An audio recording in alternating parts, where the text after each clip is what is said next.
안녕하십니까. 진세골 사랑의 집 이사장 주수일입니다. 남녀가 결혼을 하고 나면 행복해지기 위하여 부부가 서로 꼭 채워주지 않으면 안 되는 5가지의 필요들이 있습니다.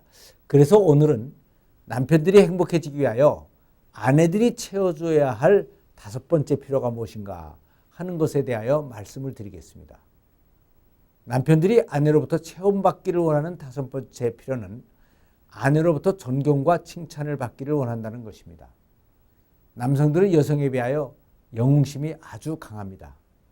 이것은 남자들은 사회에 나가서 대외적인 활동을 해야 되기 때문에 하나님께서 그렇게 만들어 놓으신 것입니다. 그래서 남자들은 대체적으로 주위 사람들로부터 자기가 어떻게 평가받고 있는가 하는 것에 대해서 아주 민감합니다. 그래서 남자와 여자는 어릴 때부터 그 성질이 아주 다릅니다. 남자애들은 서너 살쯤 되어서 뛰어다닐 수 있게 되면 높은 데로 올라갑니다. 그리고는 엄마 나봐 하고 소리를 지르면서 뛰어내립니다.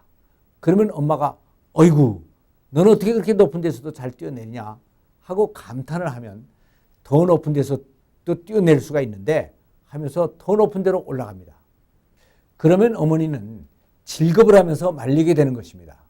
그러면 아이는 에이 더 높은 데서도 뛰어내릴 수 있는데 하면서 의시됩니다.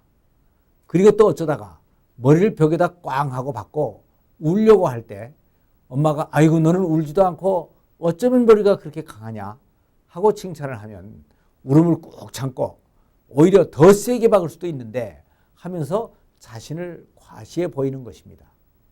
이것이 바로 남자애들의 특성입니다. 그런데 여자애들은 그렇지가 않습니다.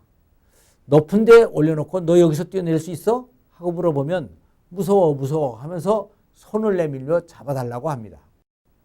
이렇게 어려서부터 어머니로부터 인정받기를 원했던 남자아이들이 커서 이것이 변하느냐 하면 하나도 변하지가 않습니다. 다만 그 대상이 어머니로부터 아내로 바뀌고 인정받는 것이 존경받는 것으로 바뀔 뿐입니다. 그래서 남편들이 아내로부터 꼭 듣고 싶어 하는 말들이 있습니다. 그것은 당신은 참 훌륭해요. 아주 자랑스러워요. 당신 솜씨가 참 대단해요. 감격했어요.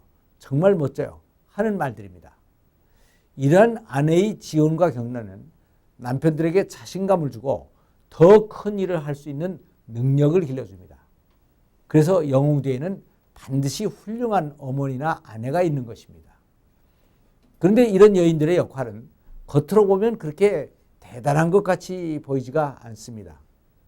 단지 믿어주고 격려해주고 팬이 돼주고 성공을 했을 때 같이 기뻐해주면 되는 것입니다. 판단하는 일은 남편을 소극적으로 만들지만 좋게 보아주고 진심으로 칭찬하는 것은 남편에게 자신감을 심어주고 일의 재미와 보람감을 느끼게 합니다. 그래서 세미나의 강의에서 저는 아내들에게 늘 남편을 좀 존경하고 칭찬을 해주라고 말을 합니다. 그러면 아내들이 이렇게 얘기를 합니다. 저희 남편은 뭐 존경해 줄 것이 있어야 존경을 하죠. 그런데 남편은 꼭 존경해 줄 것이 있어서 존경해 주는 것이 아닙니다. 존경해 주면 존경스럽게 되기 때문에 존경을 해주는 것입니다. 그런데 아내들은 남편의 생각에 대하여 몇 가지 오해들을 하고 있는 것이 있습니다. 그 하나는 남편이 자기의 칭찬은 별로라고 생각을 하고 있을 것이라고 생각하는 것입니다. 그러나 그것은 전혀 그렇지가 않습니다. 남편들은 흔히 자기 아내가 자기를 칭찬하면 겉으로는 별 반응을 보이지 않는 경향들이 있습니다. 그러나 그것은 본심이 아닙니다. 오히려 너무 좋아하는 속마음을 숨기려고 하는 의도가 있는 것입니다. 그리고 다음의 또 다른 오해는 내 남편은 워낙 잘나서 주위 사람들에게서 많은 칭찬을 받는데 굳이 나까지 칭찬할 필요가 있겠는가 하는 생각을 하는 것입니다. 그러나 이 생각도 크게 잘못된 것입니다. 남편들은 밖에서 아무리 성공을 했어도 아내로부터 존경과 칭찬을 받지 못하면 허탈해집니다. 그래서 남편들에게 아내의 존경과 칭찬은 반드시 필요한 것이고 이것은 남편의 정신적인 건강을 증진시키는 최고의 보약이 되는 것입니다. 한 번은 업그레이드 부부학교에서 워크숍을 하면서 배우자의 장점을 각각 20가지씩을 쓰라고 했습니다. 그랬더니 한 아내가 저에게 저는 단점을 20가지 쓰라면 쓰겠는데 장점 20가지는 도저히 쓰지를 못하겠는데요. 그러니 저는 단점을 좀 쓰게 해주세요. 라고 하는 것이었습니다. 그래서 저는 단점을 쓰면 당장 부부싸움이 날 테니까 그러지 말고 장점만 써보라고 대답을 해 주었습니다. 그랬는데도 그 아내는 계속 아니 이럴 때 단점을 써주지 않으면 언제 단점을 알려줍니까? 하면서 계속 우겼습니다. 그래서 나는 할 수 없이 그러면 당신은 장점도 쓰고 단점도 같이 써보세요 하고 양보를 했습니다. 그런데 그 사람이 30분 후에 제게로 와서는 죄송합니다. 제가 죽을 죄로 잘못했습니다.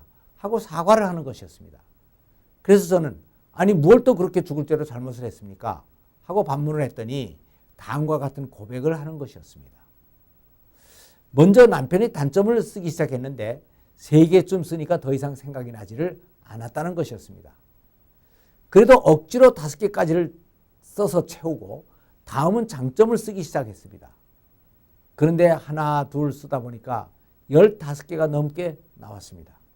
그래서 그녀는 남편의 단점이 그렇게 적었던가, 그리고 또 남편의 장점이 이렇게 많았던가 하는데 놀랐다는 것이었습니다. 저는 제 남편이 단점 투성이라고 생각을 하면서 살아왔거든요. 참 바보같이 살아왔어요. 라고 고백을 하는 것이었습니다. 그렇습니다.